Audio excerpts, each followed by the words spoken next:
بسم الله الرحمن الرحيم. الحمد لله رب العالمين، وصلى الله وسلم وبارك على عبده ورسوله نبينا محمد وعلى آله وصحبه أجمعين.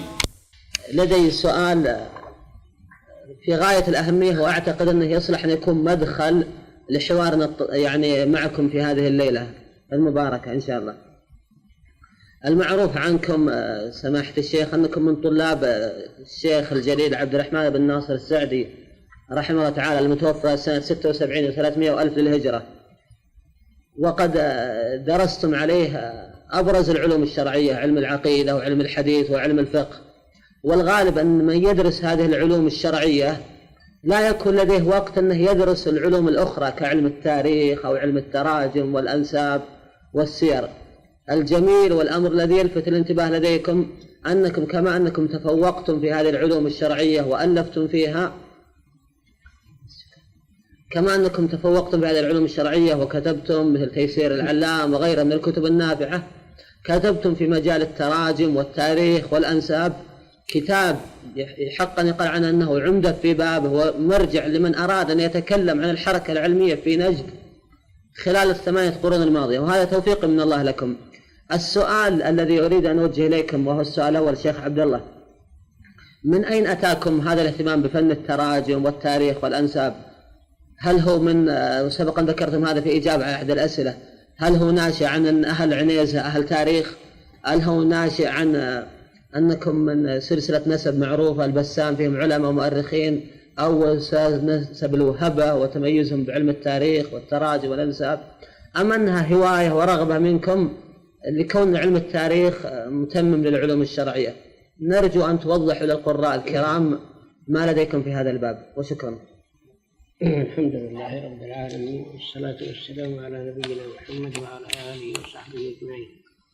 الحقيقة مثل ما تفضلتم أن خصوصا العلوم الشرعية وعلوم اللغة العربية هذه أخذناها عن شيخنا الشيخ عبد الرحمن بن سعدي رحمه الله، وعن كبار تلاميذه مثل الشيخ سليمان إبراهيم البسام والشيخ محمد عبد العزيز المطوع وأمثالهم. هذه العلوم الشرعية. أما علوم التاريخ، علم التاريخ وعلم النسب وعلم الأدب وكذا، فالأشياء اللي أنتم ذكرتوها كلها الحقيقة إنها عوامل، كلها عوامل كونت عندي هذه العلوم، هذه الأشياء التي يمكن تميزت فيها عن غيري. فأولا مدينة عنيزة يعني مدينة تاريخية، وأهلها يعنون بهذه الأشياء بالتواريخ والأنساب وكذا، حتى يعني عامتهم إذا حضرتم جلسوا ولهم يتكلمون عن الوقايع ويتكلمون عن الأحداث الماضية ويتكلمون، فما بالك عاد بالخاصة منهم. الأمر الثاني أسرتي نفسها البسام أنهم أيضا عندهم مكتبات خاصة، وعندهم يعني هواية بعلم التاريخ وعلم النسب وعلم البلدان وكذا. ثم صار أنا تربت عندي هالهواية هذه. من أبرز علماء البسام قبلكم في مجال التاريخ والله والدي وعمي سليمان وكثير والله ما يعني كلهم ما شاء الله، لكن يعني لا يبدو لهم شيء مكتوب خرج مكتوب. لا ما في. والدي له نبذة وعمي سليمان له نبذة تاريخية جميل، لكنهم على عادة طريقة الأولين، ما كانوا يعنون بالكتابات والتقييدات. إذا جلست معهم وحضرت معهم سمعت الأنساب وسمعت التاريخ وسمعت الحوادث، لكن تدور شيء كتبوه ودونوه ما دونوا شيء، ما في شيء. والله فاتنا والله هذا كذا، إننا كيف إننا ما كتبنا عنهم، ولا عاد كان التسجيل ما كان موجود بهذا. لكن يمكن الواحد يسوي كتاب، إنما لهم عاديش، خصوصا عمي سليمان ووالدي عبد الرحمن الصالح البسام رحمة الله على الجميع، لهم يعني لهم عناية في الأشياء ولهم رسائل كتبوها بالتاريخ وبالنسب. فهذه الأشياء صار لي عاد ولع شديد بأني أجالس المسنين من أسرتنا ومن غير أسرتنا، أجالس المسنين وآخذ عنهم. ومع الأسف أنه في ذلك الوقت أنه ما كان التسجيل موجود ولا كان حاصل من عندي شيء كبير وكثير جدا، لكن هذا كله وهو كل أكثر التقييدات. نعم. تقييدات. وتعرف الكتابة ما عند الواحد يعني فرصة كثيرة، لكن لو كان التسجيل موجود كان حصل خير من شيء كبير. يعني يا شيخ عبد الله، عذرا عن المقاطعة، هل العلماء يعني الذي ذكرت يعني جدك وعمك وغيرهم من المؤرخين النجديين كانوا مقصرين، ما دونوا التاريخ، عندهم تقصير أو ما يعرفون أو يعني منهج لديهم؟ منهج الأولين كلهم، كل أهل نجد وبالأخص النجديين، ليس أهل نجد بهذه العموم، تصير الأشياء عندهم والحوادث عندهم ما يقيدوها ولا يكتبوها، يهملوها. وهذا ما جعل تاريخ نجد غامض. هذا اللي جعل تاريخ نجد غامض، علماء غامضين وأمراء وحوادث كله، لأنه ما وجد أحد يدون. وإذا دونوا وإلى يعني فقرات يسيرة ما يعني الواحد يستفيد منها شيء. نعم. وصاروا أهلنا من هذا القبيل، ربما أنهم بعد يعني هم أجرى من غيرهم بهالأشياء، لهم تقييدات ولهم يعني أشياء كذا، وعندهم فترات وحاجات هذه حصلناها من بعده واستفدنا منها. والذي يعني يصدق كلامكم من مثل تاريخ ابن عباد وابن يوسف وابن حنطي وغيره، تجد أنه يذكر السنة يذكر فيها 3 سطور. يذكر فيها 3، نعم. السطر الواحد في 3 من الحوادث، 4 من الحوادث. نعم. كله مات فلان، وحج فلان وقتل فلان وهكذا. ما في يعني شيء وش السبب وش كذا، ما هي الحوادث يبينها يوضحها، ما تحصل هذا أبدا. وهذا ما جعل التاريخ النجدي تاريخ غامض جدا جدا. هذا رأيكم؟ نعم. أن التاريخ النجدي تاريخ غامض. أي والله غامض، لا يزال غامض وفي غموض وكذا. لكن عاد هالترسيمات اللي صارت من العلماء، لو حصل مثلا إنسان يبحث كذا ويجيب الوثائق القديمة ويجيب الأشياء كذا وهذه، فربما يتكون من هذا إن شاء الله يعني شيء يفيد هذا. الناس اتجهوا الآن إلى تدوين أحدياء التاريخ وإلى تدوين الأنساب وإلى عنايته، لكن مع الأسف ما وجدوا شيء يعتمدون عليه. والواحد التاريخ أمانة. نعم. التاريخ أمانة، ما يمكن أن الإنسان يعني يبي حدث ويظن من عنده يروح يكتبه. إذا ما اعتمد على وثائق صحيحة أو على أخباريات صحيحة أو على كذا، ما يجرؤ على أنه يعمل هذا. سؤال يدور في نفس كلامكم فضيلة الشيخ، مع يعني هذه الأيام وعناية الناس بالتاريخ، لدي سؤالا. الأول، هل في إمكانية لاستدراك هذه الأخطاء أو النقص الحاصل؟ يعني هل في إمكانية؟ السؤال الثاني، يعني من الحلول التي طرحت وأريد أن أعرف رأيك فيها أو توجيهك، وقد يكون عندك علم مسبق. سيقام قريبا في مدينة الرياض وتحديدا في جامعة الملك سعود ندوة بعنوان من مصادر تاريخ الجزيرة العربية أو مصادر تاريخ الجزيرة العربية، وتشرف عليها جهات علمية من ضمنها دارة الملك عبد العزيز. وجهت دعوة لعموم الناس إلى إخراج مثل ما تفضلتم ووجهتم الوثائق الشخصية والتواريخ المحلية، لدى كل عائلة بعض الوثائق والأخبار، شجرات النسب، التقييدات، هذه إخراجها، لأن لمشتات هذه الوثائق يخرج لنا تاريخا محليا لا بأس به. فما رأيك وتوجيهك في هذا الموضوع؟ رأيي هذه يعني وجهة يعني جيدة، وهذا يعني اتجاه حميد وربما يحصل فيه فائدة، بس هذا يبي إن الناس والمواطنين يصير عندهم هالشعور. أحسن. شعور إيش؟ المساهمة والاشتراك بهذا الأمر، وإن كل من عنده شيء من هذا النوع إنه يحرص عليه، وإنه يصوره. لو ما أعطاهم الأصول أعطاهم الصور تكفي. هذه تعتمد على الوعي وعلى الإحساس بالواجب وعلى يعني النية بهالمشاركة هذه.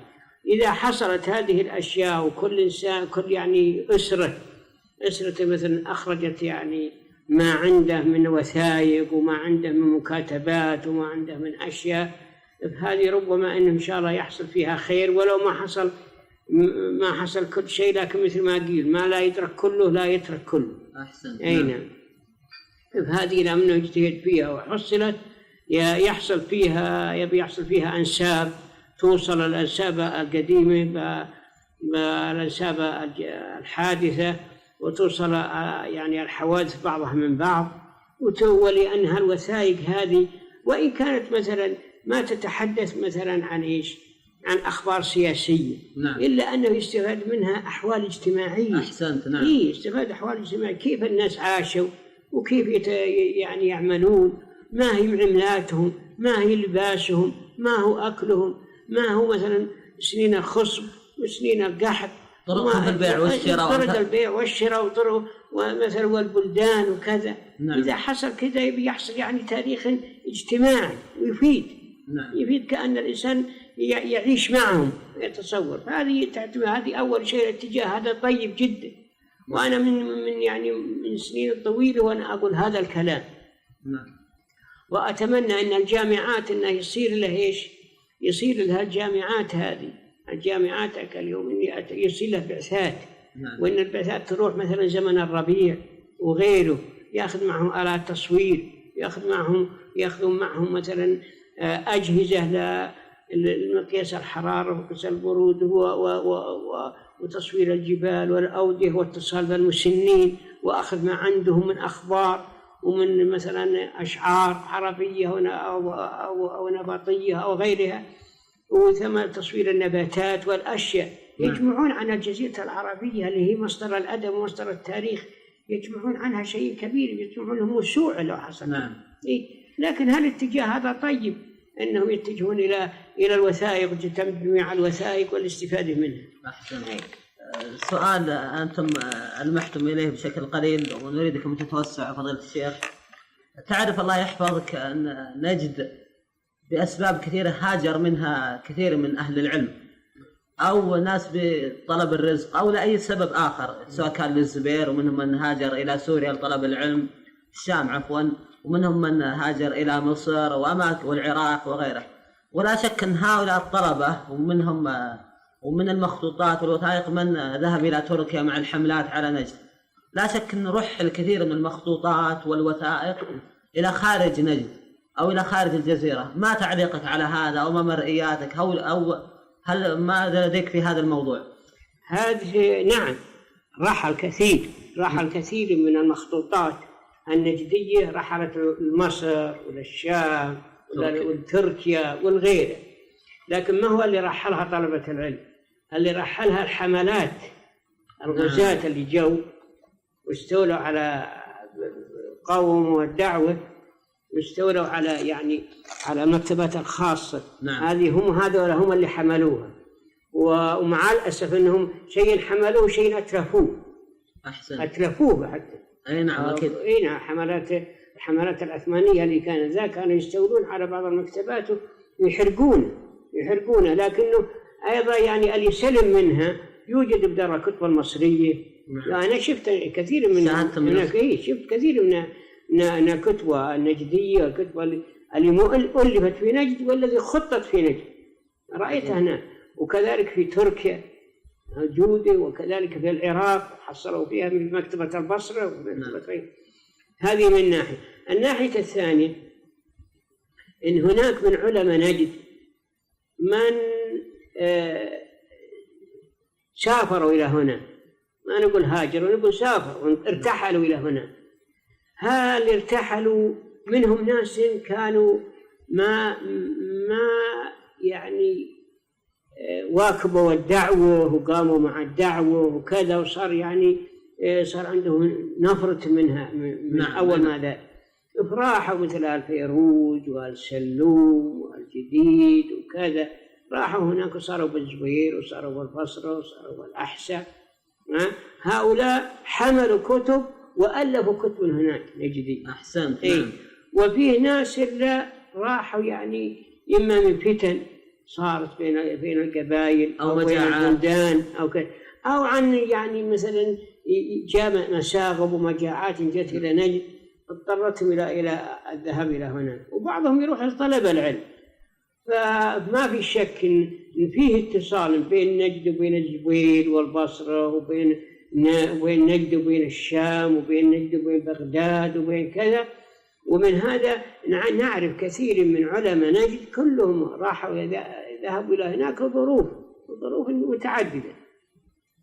هؤلاء نعم ألفوا هناك وحملوا بعض الكتب معهم، لكن اللي أكثر ما حمل من الكتب هي الغزوات. نعم. الغزاة اللي جاءوا هم الذي حملوا، أبرزهم الأتراك. نعم. بعد يعني هذا المدخل الثري عن نجد والتاريخ النجدي حقيقة استفدنا كثيرا.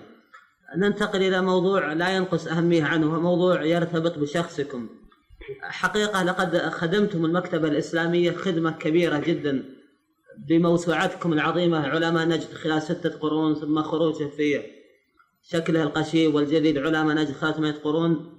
فلدينا عدة أسئلة عن هذا الكتاب، بعض الأسئلة يعني علمية، وبعض الأسئلة هي يعني عفوا عن التعبير انتقادات أو ملحوظات وجهت إليكم، نريد أن نعرف مرئياتكم فيها.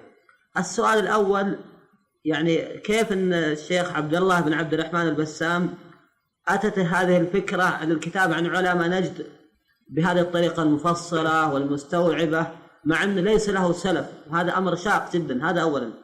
ثانيا أن الشيخ عبد الله بن بسام يعني طبعا ليس لدينا في بلادنا قريب وبعيد، لكنه بحكم إقامته في منطقة الحجاز لا شك أنه سيكون بعيد عن بعض المصادر، وهذه عائق آخر عن جودة الكتاب. مثلا أيضا يعني أن المادة النجدية في التراجم أغلبها وثائق أو أوراق موجودة لدى أسر، بعضهم يتبرع وبعضهم يضم بها. فلا شك أن الفكرة توجد لدى أي شخص، لكن الفكرة مع التطبيق لا يوفق لها إلا القليل، بل لم يوفق لها إلا يعني فضيلتكم، وهذا من فضل الله عز وجل عليكم. نريد أن تشخصنا هذا الموضوع، كيف فكرت في هذا الكتاب، الخطوات، طبعته الأولى، طبعته الثانية، يعني نريد أن تعطينا هذا الكتاب منذ أن كان فكرة إلى أن طبعتوه وهديتموه للعلماء وأصحاب السمو وأمثالهم. نريد يعني رأيكم في هذا الموضوع، وعذرا على طول السؤال. تقول العامة صحيح، كلام صحيح، يقول صاحب الحاجة ملحاح. عجيب. صاحب الحاجة ملحاح. أنا صارت عندي هالهواية، هالرغبة. نعم. وكانت قديمة جدا. أذكر أنه يمكن عام 63 وأنا أول ما ابتديت بالدراسة على الشيخ عبد الرحمن بن سعدي الله رحمه الله عليه، إنه كان عندي أوراق، وكانت بالمحفظة التي فيها كراريس قرايتي عليه، ورآها رحمة الله عليه. ولما رآها وإله يعني أشبه ما تكون إنه يعني أسماء علماء. نعم. أسماء علماء كأنه فهرس أشبه ما تكون بالفهرس، وشافها وعجب فيها، جازت له. أي جناسبته، وقال يا ليتك إنك تتوسع الموضوع، تتوسع وكذا وتكتب، وترى والدك له معارفه وله حافظ وأعمامك كذا، يشجعا على هذا. جميل. من ذلك التاريخ صرت أنا أهتم بهالأشياء. وكل إنسان مثل ما قلت سابقا، صارت أكثر جلساتي مع هالمسنين. نعم. من أسرتي ومن أسرتي، سواء يوم كنت أنا في عنيزة أو حتى يوم أني انتقلت إلى مكة. أي المعتمرين والحجاج. المعتمرين وأعرفهم، وشافوا عندي هالرغبة من أكثر من يكون أعمامي، ومن أكثر من يكون إبراهيم محمد البسام، ومن أكثر محمد العلي العبيد صاحب التاريخ، ومحمد بن معتق الزلفي. نعم. وغيرهم صالح، الشيخ محمد نصيف له اطلاع عجيب على رحمه الله. الله يرحمه، مع أنه يعني من أهل الجد وكذا، لكن له معرفة بأهل نجد، محب وأسرهم ومحب للدعوة وكذا. كان عندكم أيضا الشيخ سليمان الصنيع. والشيخ سليمان الصنيع له اطلاع ومعارفه، يتتبع العلماء إلى حقه. نعم.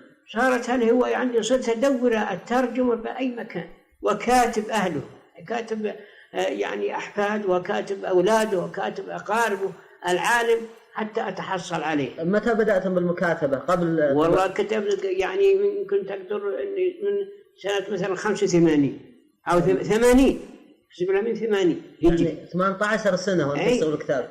أي من زمان. نعم. الأول يمكن 3 قرون، 3 أجزاء. أي نعم. يوم كان 6 قرون مطبعة النهضة. نعم. كنت أحرص على هالأشياء، جيدها وأحرص عليها وجمعها من كل مكان. أي إنسان أعتقد أن عنده شيء أكتب ولا أتصل عليه، ولهذا يعني مفكراتي كلها عندي الآن، عندي عندي من المفكرات مفكرات الجيب هذه يمكن 3 شنط. ما شاء الله. شنط يدوية 3 شنط يدوية هذه كلها من هذا القبيل بجيبي. وكل من قابلت سألت،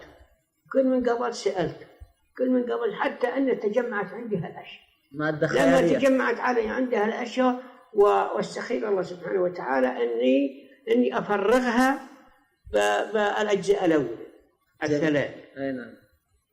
3 المجلدات.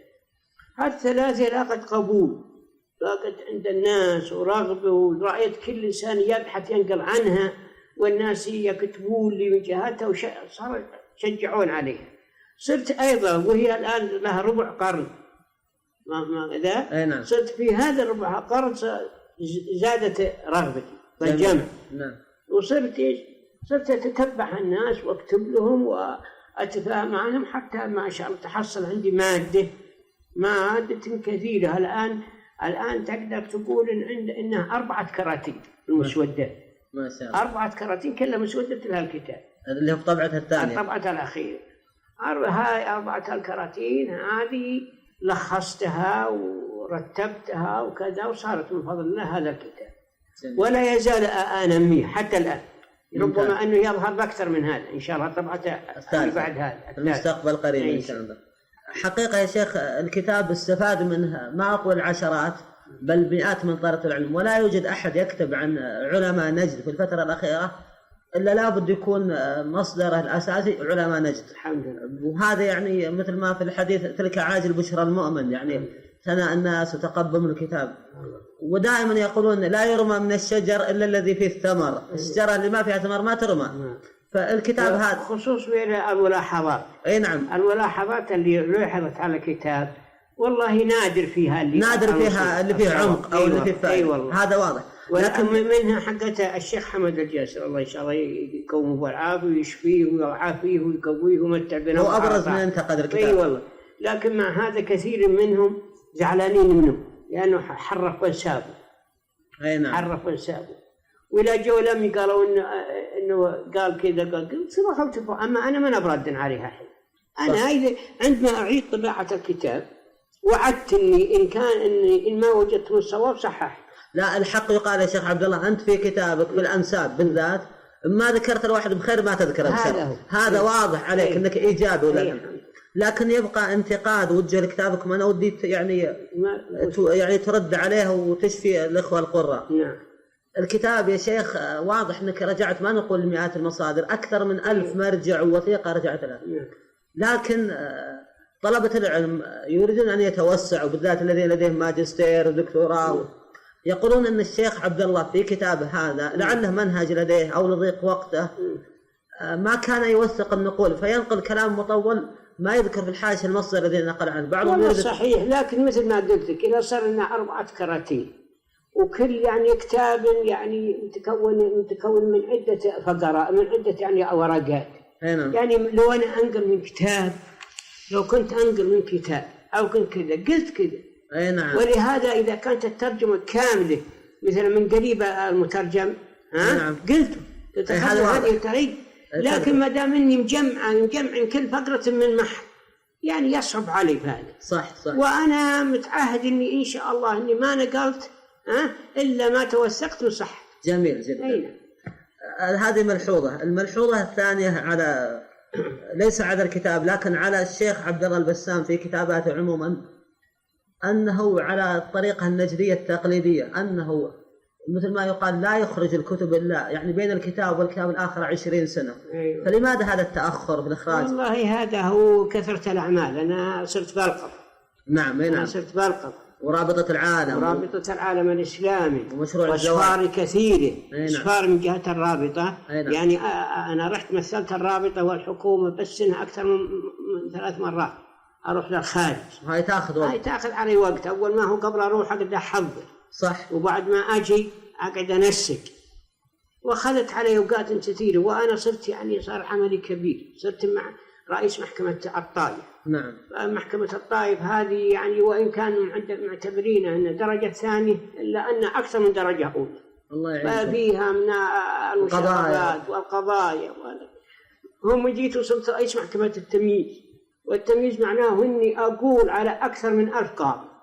نعم. من حدود الشام إلى حدود اليمن كله أنا أشرف على عمل، ولا صار عندي أوقات. صار ما عندي أوقات، يلا إن الواحد يطلع العصر بعمله الخاص، وصرت ما عندي وقت إلا الكتابة. هذا اللي طول المسألة. نعم.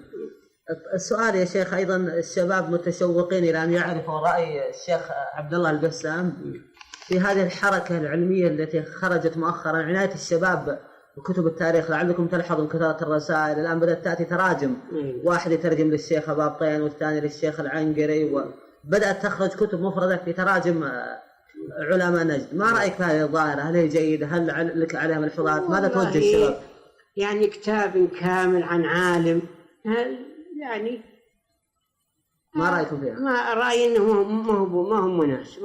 إي والله، لأنه يعني إنسان يكفي للعالم إننا عرفناه وعرفنا كذا، أما يعني التطويلات وإن الواحد يضيع وقت كامل على إنه يقرأ عن عالم ما في وقت الكتاب. نعم. لكن يا شيخ ما ترى أنها تخدم الباحثين في مثلا خارج المملكة؟ خارج الباحثين إذا كما فيها يعني زيادة إطراء، أو ما فيها مثلا يعني مثلا فيها يعني تجميع كلام ربما انه يعني انه ما هو ثابت وكذا، او ترديد وكذا. الان ننتقل للاخ عبد الرحمن وارجع للمسلم. لا سؤال انا يا شيخ قبل يعني مهم في نظري، هذه الصحوه الان وعنايه الشباب بكتب التاريخ، من الذين يعني من طلبه العلم الذين في اعداد تلاميذكم او تلاميذكم، من هم أبرز الكتاب الآن المعتنين بالتاريخ النجدي والذين ترى أنهم وضعهم يبشر بخير؟ والله أو بعض الكتب التي سرت الشيخ عبد الله البسام. أيوة والله إني حتى الآن يعني ما شفت شيء، إنما الدكتور عبد الرحمن العثيمين. هنا بن سليمان. بن عبد الرحمن بن سليمان بن العثيمين له عناية ويحقق. نعم. وحريص جدا على التراجم النجديين، ربما لو يعني إنه يهتم بالموضوع إنه يصير منه إن شاء الله خير. أي نعم، يعني هذا من أبرزهم. أيوة. أيضا يا شيخ سؤال، أنتم وعدتم القرى وعدتمونا وأثلجتم صدورنا بقرب خروج كتابكم الخزانة التاريخية النجدية. انتهى. متى نرى تحت الطبع إن شاء الله. أي نعم. الآن تحت الطبع. ومنهجكم فيه؟ منهجي فيه إني أجمع التواريخ النجدية. جميل. كله. الآن تحصلت على أكثر من 30 تاريخ. ما شاء الله. وبطبعها.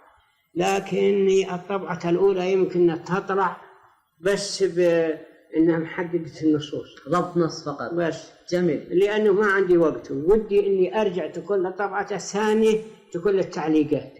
نعم. زيادة فوائد ما ذكرها المؤلف أو اختصرها أو كذا، أنا أتوسع فيها وأحقق فيها أو أذكر أمثالها، ربما إن شاء الله إن الله يمكنني منها.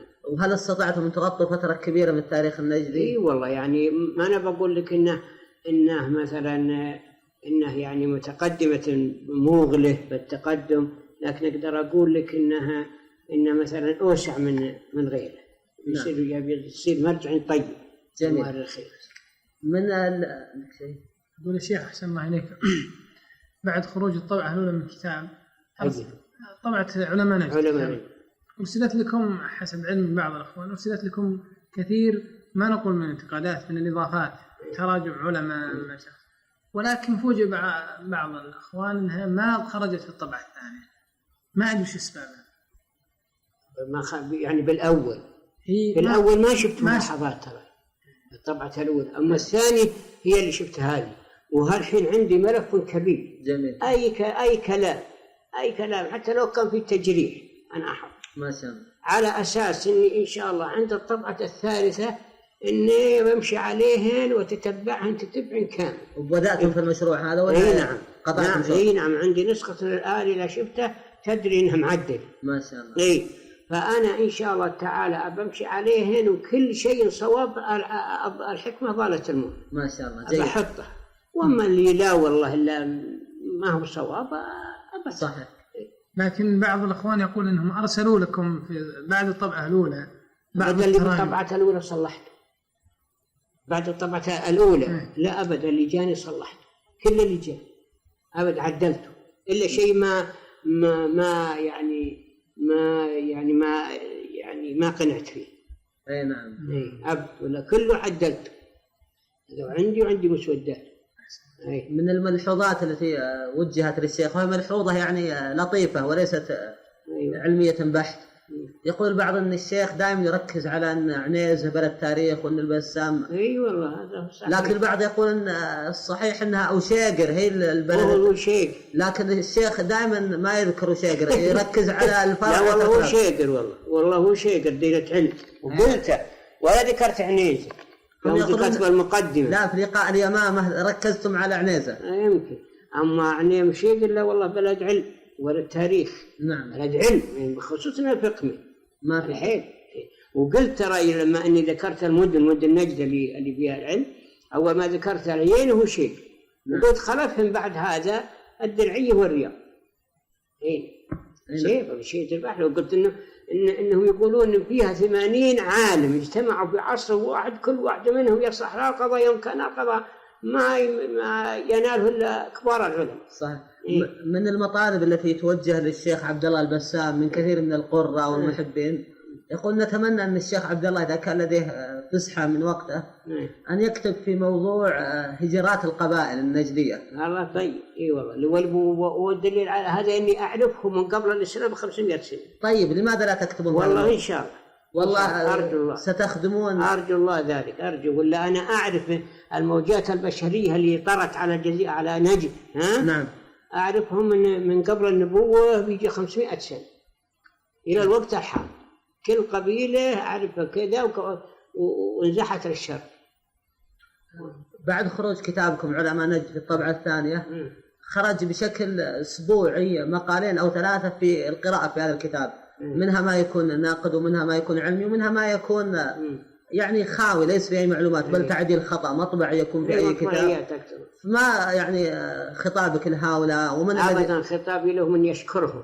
نعم. أشكرهم حتى اللي يعني أشكرهم جميعا وأعدهم بأني إن شاء الله مقالاتهم كلها اللي إذا أني أتتبعها تتبع وأني إن شاء الله أقرأها وأفليها من أولها إلى آخرها، وما وجدت من صواب أشكرهم عليه وأحط، وما وجدت من خطأ أشكرهم عليه، ولكن ما أضع.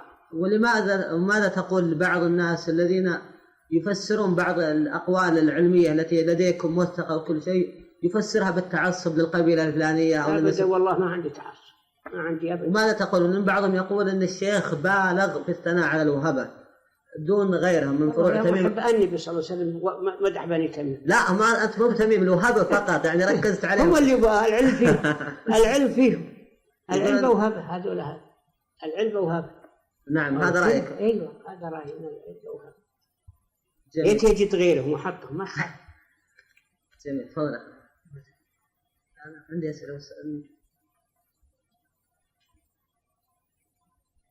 بالنسبة يا شيخ نرجع لموضوع الخزانة التاريخية النجدية. ملحوظة يعني سؤال مرتبط بها. البعض يقول أن تواريخ نجد يعني ما لها قيمة علمية لأنها 2 3 ما تأتي بالمعلومة وافية وما تأتي. هذا أولا. ثانيا أنهم جميعا عالة على بعض يعني بعضهم ينقلون بعض. أي نعم يعني يكتفي الواحد بمصدر أو مصدرين. ما هو الحل هذا؟ وهل والله أولا كون بعضهم يؤيد بعض هذا طيب من ناحية إن مثلا الحادثة إنه ذكرها 3 4 من العلماء هذا توثيق. نعم هذا زيادة توثيق. الأمر الثاني إننا إن شاء الله يعني بجهدنا المقل إننا نحاول هالفقرات الصغار إننا إذا وجدنا زيادة معلومات وكذا إن نضيفها ونتوسع بها إن شاء الله. هذا نيجي بالطبعة الثانية ما هي الطبعة الأولى. طيب هل بقي الآن شيء مخطوط ما وصل إلينا يخدمنا في تاريخ نجد؟ في ربه. أو يكاد كل شيء لا فيه باقي شيء الآن. باقي. نعم. سؤال يا شيخ خارج هذا الموضوع. نحن الآن نسألك أسئلة متفرقة وفي الصحيفة تراها مرتبة إن شاء الله. حدثني بعض الإخوة أن الشيخ عبد الله البسام حفظه الله له عناية كبيرة بالمواقع وتحديد الآثار. نعم. لكن وقته ما يسمح بالكتابة. أيوة. هل هذا صحيح؟ صحيح. أنا لي عناية كذا وأروح للبادية. ما شاء الله. أنا الكتاب اللي صنفه الشيخ صحيح الأخبار. أي نعم بن بليهد رحمه الله. أنا محط إن النسخة على الماصر، وأنا اليوم قاضي المجاهدين. المستعجلة الثالثة وقوة المجاهدين. نعم. وقوة المجاهدين هذه كل الألوية اللي ببحره واللي بالشرايع واللي بأم السلم واللي كذا كل قضاياهم عندي. نعم.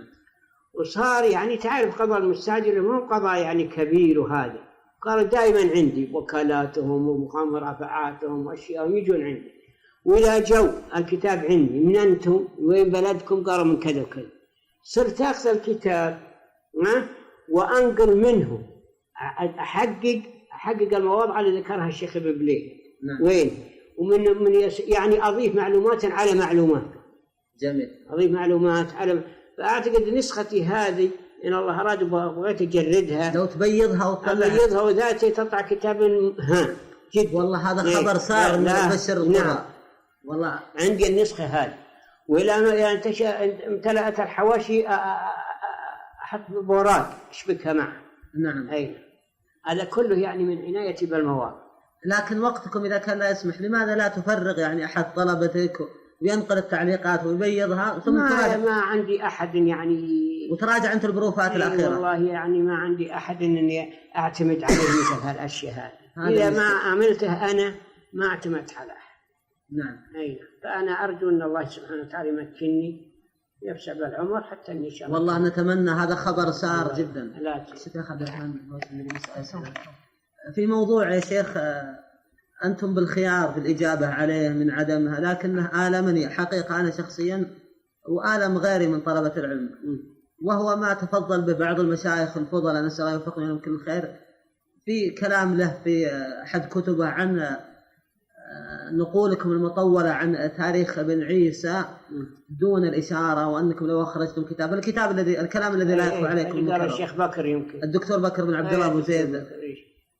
الذي أريد أن أقوله أن الشيخ الدكتور بكر ليس في كتاب تاريخ ابن عيسى، في أكثر من كتاب من كتبه بمناسبة وبدون مناسبة يتعرض لبعض أعمالكم بالناقد، ومن ضمنها هذا العمل اللي هو علماء نجد.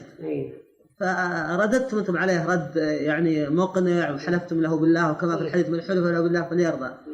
لكن في ردكم قلت لدي التاريخ أن تطلع عليه، لكن لديك وثائق لابن عيسى، لكنك ما فصلت ما هو حجم هذه الوثائق، هل هي كثيرة هل هي قليلة، فبقي القارئ في حيرة إلى الآن. فما تعليقكم؟ أما التاريخ هو عندي مع جملة الوثائق، لا مع جملة خزان. جميل. أي مطبوع يطبع تحت الطب. أي وهذا خير رد على المشككين تحت الطب ما شاء الله. أي هذا اللي عند الشيخ ابن عيسى. أي نعم. هذا وأما الوثائق فالوثائق ما عندي أكثر من اللي موجودة الآن في شيء معروف. أي نعم. أي هذه اللي عندي وثائق متداولة. أنا قال لي تلميذه الشيخ عبد الله بن جاز. نعم. قال لي قامت الشيخ إبراهيم بن عيسى المشهيد الكلمة. نعم. ويجيبوا له وثائقهم التالفة ينسخ. هذا الشيخ إبراهيم بن صالح. أي إبراهيم بن صالح.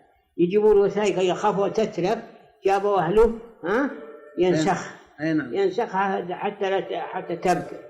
نعم. وإلى منه صار وقت الجداد أرسلوا له مرحلة تم. نعم. هذا هو. هذا المقابل. هذا فاللي عندي مثل اللي موجودة الآن حتى أهدوا علي منها مجلدين. أي نعم. مجلدين باع فلان على فلان وباع اللي من ضمنها وثائق الصور. هذا هو. هذا اللي عندي. لكن لماذا يعني أكثر البعض في موضوع تاريخ ابن عيسى؟ والله بس ما أدري كيف. مع أني أنا حتى الشيخ ابن عيسى الله يرحمه أنا يعني قلت إني حصلت 13 ورقة أو 15 ورقة. نعم. خطه مسوده يكتب له الشيخ بن جاسر، كان الشيخ بن جاسر ما هو على حمد. الشيخ عبد الله اللي توفي 1401 في مكة. أحسن. صاحب المنسك يكتب له لأنه هو تلميذه. أخبرنا عن العالم الفلاني، أخبرنا عن العالم الفلاني. هو يكتب الله يرحمه إن العالم الفلاني كذا وكذا، والله ما يجي لنا 3 أسطر 4 أسطر يكتبين عنه. يذكر نسبه ومن يذكر سلمه متى توفي وكذا وكذا، هو أرسلهن مبقنا المسودات. وإن كلهم ما يتجاوز إلا 13 أو 14 نحطهن على نفس الخطاب. نعم. على الصفحة اللي ما كتب فيه. جميل. هذا الذي استفدت من الشيخ بن عيسى. وقلت إن الشيخ بن عيسى بالمقدمة قلت إنه إن اعتمدت على الله سبحانه وتعالى. طبعتين كلها. نعم. أيوة بالطبعتين كلها. وقلت إن ما هنا كلمة له إلا أجيبه أتجوابه، ولا خليت ترجمة من قلت اللي قال الشيخ ابن عيسى، قال الشيخ إبراهيم. حتى أنت قسمت كتابك بالأرقام، 30 من الكتاب الفلاني، 50 من الكتاب الفلاني، فقطعت الطريق عن المشككين. لكن عاد وش تقول ده المعاصرة ضياع. نعم أحسن. طيب يا شيخ، بالنسبة للفترات النجدية القديمة اللي مثلا من صدر الإسلام إلى يعني نهضة الحركة العلمية في بوشيقة، هذه الفترة التي ما غطيت تغطية لأن فيها من الصعوبة، إلا كان بحث تنقيب ولا بحث الشيء. ألا ترى يا شيخ إنه في موجود تراث يتعلق به، لكن في الشام وتركيا ومصر يحتمل مثلا نسألهم كذا إذا كان. الدليل على هذا يا شيخ، هذا وجهة نظر مني يعني، أن هذه البلاد بلاد نجد حنبلية، والشام كان المذهب الحنبلي في تلك الأيام قوي فيها، يحتمل وجود الهجرة والتبادل. ربما لأن أنا والدليل على مثل ما تفضلت إن كتاب ابن عبد الهادي أي نعم ترجم ذكر 3 علماء بس من نجد، بس يذكر اسمه. أي نعم. شوف هو أخطأ والمترجم له أخطأ، ولا لو أن المترجم قال أنا اسمي كذا ومن البلاد الفلانية وكذا وكذا كان خدم الناس. خدمنا بس مرة اسمه. الحين أنا أتتبع أدور هذا سامي ليه عجز أبدا. لكن يقول بعض الإخوان في المكتبة الظاهرية في دمشق، مكتبة الأسد الآن فيه بعض الإجازات من بعض المرداوي صاحب الإنصاف وغيره، البعض النجديين فيها بعض الفوائد، ولعلها ترى ربما لو أحد يعني راح وكذا نبش وكذا إنه يتحصل على شيء. أي نعم.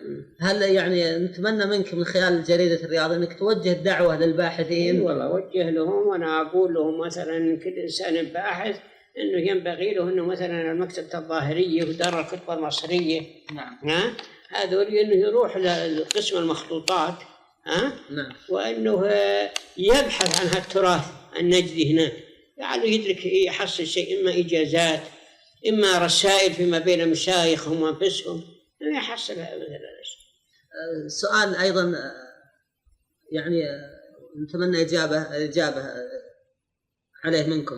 يقولون أن علماء نجد اشتغلوا بالتدريس عن التأليف، هذا أولا، لذلك مؤلفاتهم قليلة. ثانيا يقولون أنهم بطبعهم أهل نجد ليسوا أهل تأليف، إنما هم أهل تدريس، وإذا ألفوا يؤلفون من أجل الرد على المخالف. هل هذا الكلام سليم؟ أي سليم كل الناحيتين. أولا مثل ما تفضلت أنهم يعني عنوا بالتدريس وعنوا بتلقين الطلبة واكتفوا بالمؤلفات الحاضرة، وقالوا كأنهم يعيبون على اللي يعني يألفوا، أنه يقول خذ من هنا وضع هنا وقل مؤلفه أنا. هذه ناحية. الناحية الثانية إنهم ما عندهم جرأة الإنشاء. أحسنت، هذا ملحظ جيد. الإنشاء هذا ينقصه، ولهذا تحصله عالم كبير مع هذا إلى كتاب ولا تحصل يعني عنده يعني ألفاظ دارجة وتحصل عنده ولا عنده انطلاق إنه مثلا يروح يكتب كتابة مشهبة. لا. هل أنت يا شيخ مع القول الذي يقول أن العموم أهل نجد فيهم غلظة على المخالفين أو شدة أو قسوة؟ والله ما. هل في شيء من الصواب هذا القول؟ لا والله ما في شيء. أو اتهام؟ قسوة أبدا، اتهامات، هذا ما عندهم لا غلظة ولا قسوة، إنما يعني يؤلمهم أنهم يجدون مثلا إنسانا مخالفا العقيدة ومخالفا الصواب.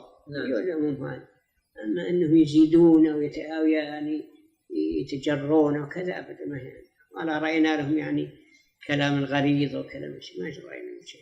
في سؤال شخصي ما له علاقة بالحوار هذا، لكنه يعني دائما يتراود في ذهني حينما أسمع برنامجكم الإذاعي الموفق جدا الدروس في الحرم.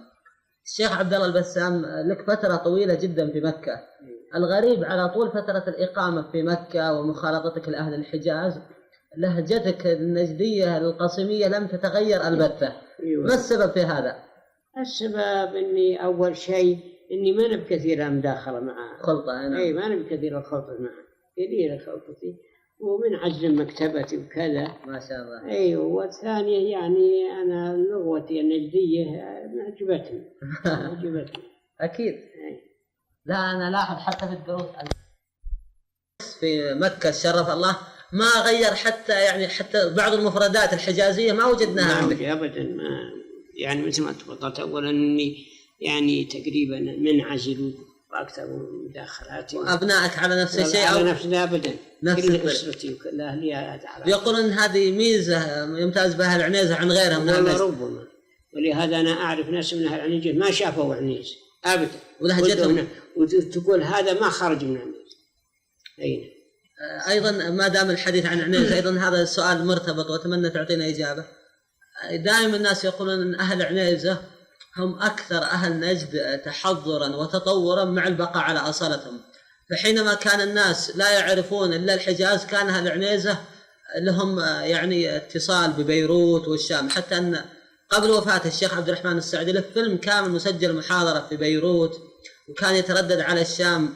فيعني ما سبب هذا الاتصال القوي لكم أهل عنيزة علماء ومدنيين بالخارج؟ هل هو حركة تجارية أو علمية أو سياحة وحب استطلاع أو كلها؟ والله أولا أهل عنيزة عندهم مرونة ما شاء الله، عندهم مرونة وعندهم يعني حسن مقابلة، وعشان كذا فهم صار لهم بيوت تجارية بالهند والعراق والشام والخليج، وكان منعزل عن نجد كان لهم بيوت تجارية. البيوت التجارية هذه طبعا الموظفين اللي فيها والدلالين اللي فيها والعملاء كلهم من أهل تلك البلاد، وصار لهم مداخلة وصار لهم يعني مع عموم الناس وعموم ذا صار لهم مداخلة وصار لهم اتصال، وصار هالاتصال هذا أكسبهم يعني إيش؟ يعني زيادة اطلاع، وأكسبهم معرفة بأحوال الناس وأخلاق الناس، وصاروا يقرون الكتب التاريخية والكتب الحديثة والمجلات والصحف، وصار عندهم انفتاح. انفتاح على هذا مع الأصالة الدينية، معهم هم يعني متمسكين والحمد لله بعقيدتهم، متمسكين بأخلاقهم، متمسكين بتقاليدهم الطيبة. هذه هالأشياء هذه يعني كونت عندهم هالمرونة، وصار عندهم يعني ثقافة عامة. يعني حتى يوم كانوا الناس ما يعرفون شيء، إذا جيت النيجي ولا تحصل يتكلم إنجليزي، تحصل يتكلم هندي، تحصل يتكلم فارسي، ويتحصل يعني تعلموا اللغات هناك، وصار عندهم معرفة يعني بالسياسة ومعرفة بالاجتماع. ولهذا أمين الريحاني يوم جاء تحجة من عنيزة، مشى من الرياض وجاء على الوشم، جاء على ستير، جاء على بعض المدن القصيم، يعني وجدها بلدان متشابهة بأخلاقها وبلغتها. يوم دخل عنيزة كل تغير عليها الجو، تغير عليها الجو من كل ناحية. وجد يعني لباس غير، ووجد موائد تقدم غير المواد اللي تقدم في نجد، ووجد مجالس فيها الكلام عن الأدب والكلام عن السياسة والكلام عن الأشياء هذه. استغرب جدا، ومما دعا أنه يقول هذه باريس نجد وهذه كذا، وعندهم ذوق وعندهم لأنه وجد عندهم أشياء. وصار يقول إني أحب إني أجلس مجلس قهوة يطول البحث والحديث مع أهل عنيزة أكثر من إني أعزم على يعني وجبة طعام أو كذا ما حصل فيها جلوس ولا حصل فيها مباحثة ولا محادثة. أكيد. هذه هي اللي خلتها العنيزة. ولهذا لما إن الحكومة على أول نهضته صار أكثر الموظفين كلهم وجدوهم من عنيزة. وجدوا عندهم أقلام وعندهم معرفة بالحساب وعندهم يعني معرفة مسك الدفاتر التجارية، لقوا عندهم كذا. هذا هو اللي خلى البلد تصير بهالشكل. الله عليك. نعود إلى التاريخ. بعض من يقول أن كتب التاريخ بموجب أن نجد كثرت فيها الدول والمعارك وتأتي دولة وتنتهي أخرى، أن هذا أثر على كتب التاريخ. كل شخص يؤلف حسب اتجاه الحاكم أنه معه، فسيذم من خالفه وسيمدح من وافق الحاكم. فيدل على أنه ما بعض من يطعنون في بعض كتب التاريخ النجدية خاصة. هذا عيب التاريخ على وجه العموم، ما هو بس تاريخ نجد، على وجه العموم هذا عيوب التاريخ، إنك إذا كنت في دولة لازم تكتب محاسنها، تذكر محاسنها ولا تذكر مساويها، تتغاضى عن المساوئ، تتغاضى عنها. وإذا كانت الدولة تدمرت ما تذكر محاسنها وتذكر مساويها. هذا يعني عيب التاريخ على وجه العموم. يوم كان دولة بني العباس ما تقدر تذكر بني أمية، صح. يوم كان بني أمية ما تذكر بني العباس، وهكذا. هذه يعني لأن الناس أول شيء ربما فيه مراقبات، هذه ناحية. الناحية الثانية الناس على دين ملوكهم، فهذا هو عيب التاريخ من كل وجه. هذا شيء معروف ولا هو غريب. وهذا اللي هذا اللي خلى التاريخ يصير ما هو يعني الواحد ما يطمئن له. نعم. ما يطمئن له، لأنك تقول مثلا الظروف والحالة اللي فيها الإنسان له تأثير عليه. يعني من هذا مثل بعض في التاريخ القديم يقولون السب اللي جاء بعض خلفاء بني أمية والذم، يقولون سببه أنهم كانت في التاريخ ألف في خلافة بني عباس. نعم. كذلك يوم كان بني أمية كانوا يطعنون على آل البيت ويطعنون على كذا. هذا هو مصيبة التاريخ، هذا عيب التاريخ هكذا. إن الإنسان ما يستطيع إنه يقول الحقائق. تفضل يا شيخ. بعد في شيء؟ لا تفضل. في سؤال لدي يا شيخ، ودي انك تعطينا اجابه عليه. من ناحيه تقييد التاريخ وكتابه التاريخ، وش الافضل؟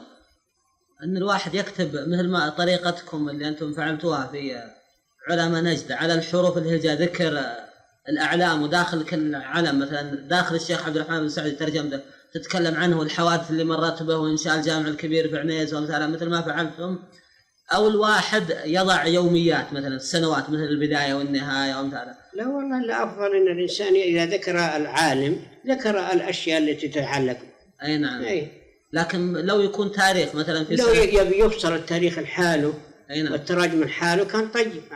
لكن في كتابكم الخزينة التاريخية النجدية يبدو أنك عملت بقول إن كل حوادث الحال. أي نعم. تذكر فيها الوفيات والأمراض والحوادث والسياسة على حسب السنين. جميل. السؤال يا شيخ مثل ما يقولون مرتبط بالجغرافيا ومرتبط بتعاملكم بالناس. قبل ذلك ما أدري مسموح لنا نسألك إلى متى يا شيخ؟ والله الله أنتهى الوقت اللي لنا. ما شاء الله خلاص عجبت. لا يقولون هذا آخر سؤال يا شيخ. يقولون أن البيئة أو الموقع له أثر على أهله. كل ما البيئة طلعت طيبة والأرض خضراء طلع أهلها متسامحين وكذا ونفسياتهم وتعاملهم جيد، وكل ما كانت البيئة قاسية كان أهلها قاسية. هل هذا صحيح؟ نعم صحيح ومجرد. أجل حنا يا هل نجد فينا حقنا من القشارة. لا والله أقول يعني حقيقة هذا يعني إن البيئة له تأثير، هذا الشيء. أنا الآن المدن مثل مكة مثل المدينة مثل الرياض مثل غيره، إلى مني تتبعت حالتها وقت الإسلام وقت الجاهلية والوقت الحاضر، لقيت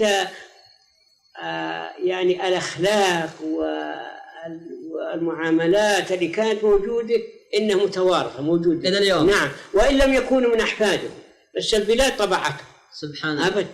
هذا رأيكم؟ هذا رأي، ورأي يعني هو معتمد على تجارب. أي أبد. الله يحفظك. الله إليك يا شيخ. خلينا بنروح للكتب الحديثة، شروحاتكم كتب الحديثة وكتب الفقه، مؤلفات اللي خرجت. يعني في كتبكم واضح أنكم تضعون بعض النوازل تدخلونها داخل شرح الحديث، والناس طلبة العلم والعلماء انقسموا فريقين، ناس يقولون هذه من مميزات كتب الشيخ عبد الرحمن بسام، وناس يقولون هذه من مثالبها الأمور. وش رأيكم يا شيخ؟ والله أنا أشوف أنه مميزات إيجابية، هذا تجديد. صح. إلى أساس أنه كالله أنه قرار معتمد مثلا مجمع فقهي مجمعين عليه علماء مسلمين وكذا، يا إنه مسألة خلافية وهم حققوا الخلاف إن هذا هو الصواب، يا إنه مسألة مستجدة وقالوا فيها رأي. هذا والله هذا أنا شفت كثير يقول ما صلح كتبك أو حسنها وسوغها عندنا أنها الاختيارات.